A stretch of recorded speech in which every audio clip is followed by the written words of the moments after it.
If you've ever worked on an orchestral mockup before, you understand how powerful sample libraries can really be. However, nothing beats live players, live musicians, and performances. And when you have the chance to work with both of them, both sample libraries and live performances together in the same project, it's just a wonderful feeling. You sort of get the best of both worlds. The problem becomes then, how do we actually get them to sit together and work together to create a convincing result? That's the question we're answering today in this video, and as an example, I'm going to share with you a track that I produced for the renowned cellist Tina Guo, who works regularly with Hans Zimmer, and she's a wonderful composer in her own right. And if you want a step-by-step workflow for your mockups, how to create wonderful orchestrations that go from your initial sketch all the way to the final polished product, I'll share something really exciting with you at the very end, so stick around for that. But for now, let's dig into this hybrid orchestration project, and let me share with you how I got these performances to sit together.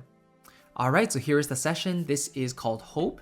And again, this is one of Tina's original pieces that she hired me to orchestrate and produce. And we'll talk about the actual live performances themselves in just a couple minutes. But just so you can see here, these are the live tracks right here, both woodwinds and cello parts. The cello parts were recorded by Tina herself, and the woodwind parts, she hired a woodwind player to replace my woodwind lines that I wrote here with my mockups. And here you can see I've left some of the MIDI parts in as well with my libraries. So let's just have a quick listen through to this piece, and then we'll discuss the hybrid orchestration. Here we go.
Okay, there we go. So I hope you enjoyed the piece, and you can tell it's more of a lyrical style, something that I personally enjoy, and I feel it's like sort of my sweet spot. I like to do up-tempo pieces as well. They get me really excited, and a lot of my inspirations are from the Super Mario Galaxy series, Mario Kart, stuff like that.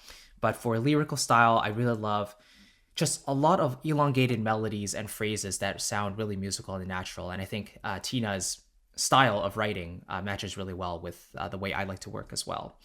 So, anyway, just to quickly recap here, there are really only 7 live tracks, as you can see here, in terms of the audio files. Everything else is essentially MIDI. So, the question becomes, how do we actually get the live performances to feel like they're sitting with the rest of the orchestra? And in this case, because the live performances are sort of the lead elements, how do we make those sort of stand out among the rest of the orchestra, right? So the first thing we have to consider is the recording process of these live instrumentation.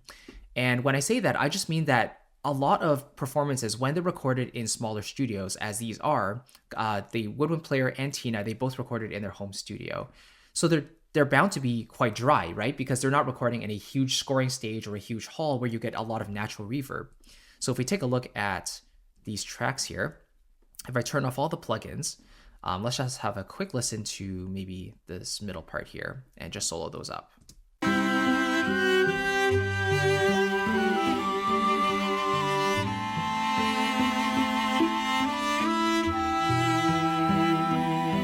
Right, essentially zero reverb, because again, it's recorded in their own home studio, and that's what we would expect. So actually, that's a really good foundation, because it's always easier to be able to add reverb to a dry signal, to a dry instrument, rather than trying to take away reverb from an audio source that has a lot of reverb baked in already. It just sounds a lot more natural to add reverb to something. You can always add, but taking away is a little bit trickier when it comes to reverb. So with that in mind, knowing that these live performances are a little bit on the drier side, I want to be able to pick mic positions for my sample libraries that also have a somewhat dry starting point, if that makes sense. Because if I know my live performances are going to be the main features and they're on the drier side, then it would make sense that I would choose a mic position or a mic mix in my sample libraries that sort of replicate it somewhat closely, right? So what I tend to do in a lot of my writing is use CSS. So I'll just look at the viola track here, for example. And CSS is my favorite string library, especially for the style of music that I write and I work with. It just gives me a lot of flexibility, and the legato scripting is wonderful. So here you can see it's only the sustained articulation that's been loaded here. And in terms of the mic mix, it literally is just the mix position. So if we just listen to the violas by themselves, let's have a quick listen.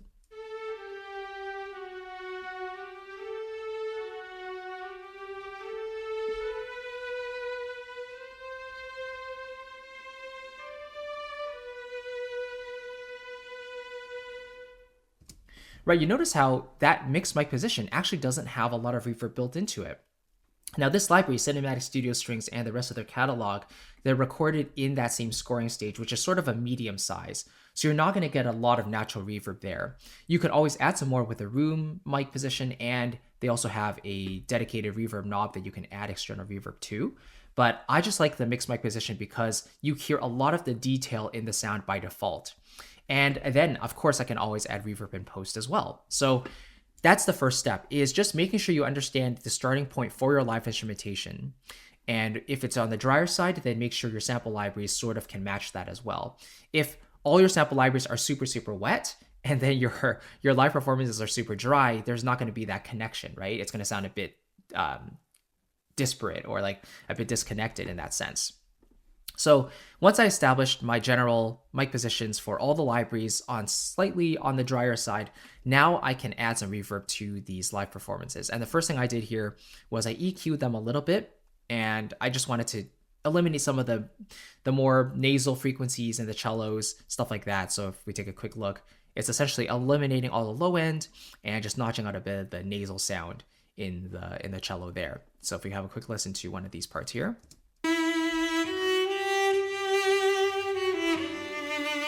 Actually, you know what? Let's turn off the reverb and stuff for a second.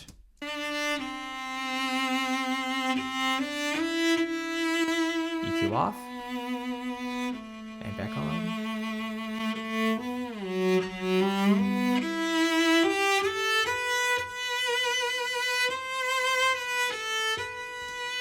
right? So it's just a beautiful sound to begin with.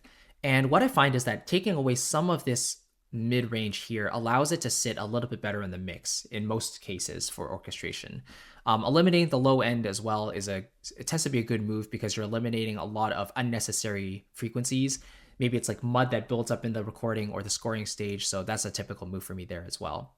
Afterwards, I add a bit of compression, but what really makes a difference here is adding some reverb. So adding in some Valhalla Room, I did about 10 or 11% here, and that sounds like this.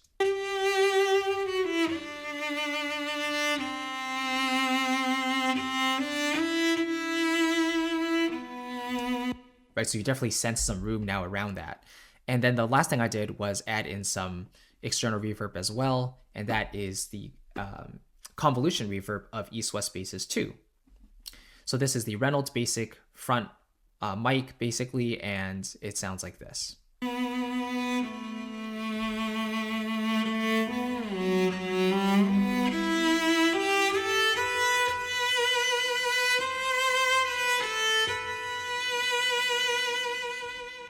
Right, so what this does is essentially it adds that depth around the original source material. The Valhalla Room gave us that nice detail in the tail, like we hear the reverb in the tail, but with this East-West Basses 2, it actually created that entire room around the sound as well. So it actually sounds like she's sitting on the scoring stage or on the concert hall actually playing her cello in front of people. And yeah, essentially I had that same approach with the other live performances, the cellos and the woodwinds here. And yeah, I basically did it as a send, as you can see. So I essentially sent these different instruments to the bus 1, which again, the bus 1 here is the reverb bus, as you can see there. And then the East-West Basses 2 is on this channel. It's a dedicated reverb bus essentially for these live instruments. So now if we hear them all in context, these ones here and solo them up. Let's have one more listen here.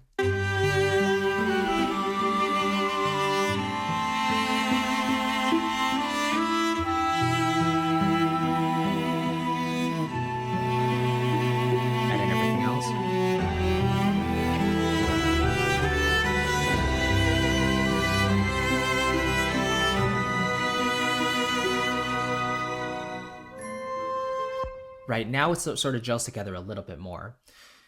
And so you might be thinking, is it really that simple? And yes, like my approach to mixing live instruments with samples is really that simple. And I honestly believe that less is more when it comes to processing, doing your mixing, all that stuff. Because the more you tamper with the source material, the more chances you have of going wrong. So yeah, I literally think of it as breaking it down into 2 separate steps. The first one is making sure you understand where the source material sits. Is it super dry or is it super wet by default? Like if it's actually recorded in a scoring stage. And if that's the case, then you want your sample libraries to match that sort of signal in a similar way, because you want to start from a similar starting point without adding any reverb or plugins or stuff like that. So in this case, it's really easy because these instruments are all dry. So it's easy enough to just add reverb and add a room to it and make sure that my other instruments are also relatively dry. And if I felt they needed any external reverb, I can always add some in post, right? But that really is the case. That's how simple it can be. So just making sure your live and MIDI are in a similar place to start with. Mic positions, get that set up first, and then you can always add reverb to taste in post. And that's how simple hybrid orchestration can really be. It doesn't really have to be complicated at all. And yeah, if you have any questions about it, just let me know. But I think that's the great thing about the Cinematic Studio series is that by default, it's sort of a drier sound by nature. And so you can always add reverb in post, but I think it was a great choice for the scripting, for the approach of this piece, just the way it sings, the musicality, it fits the Cinematic Studio stuff really, really well.